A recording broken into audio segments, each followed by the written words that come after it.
In this guide, I'm going to show you how you can go ahead and get and use director mode here in GTA 5 and GTA 5 Online. Before we do get into this guide, make sure to like the video and subscribe to the channel with all notifications on. It really does help the channel and lets us know that you want more content like this.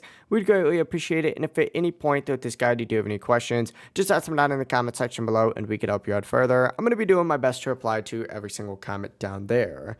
Now, the first thing you're going to want to do is go ahead and open up that interaction menu. And once you do get that interaction menu open, go ahead and scroll all the way down at the very bottom and you're going to see an option specifically for director mode on here. Keep in mind this does only work on, GTA 5 story mode. As of right now, it is not working here in GTA 5 Online. But essentially, whenever you do go ahead and open up director mode, you're going to go ahead and, be prompted to choose a character. This is going to be that casting screen. You can select any actors that you want.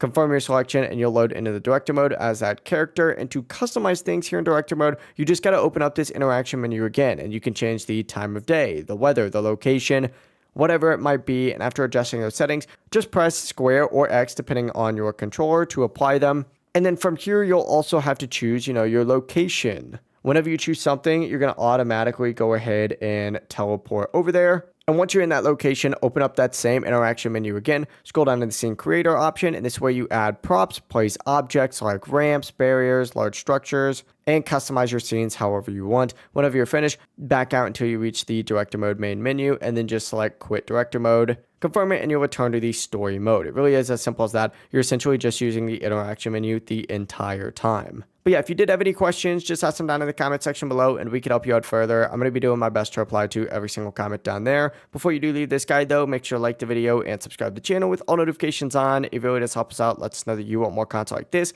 We'd greatly appreciate it. Have a great rest of your day though. Peace.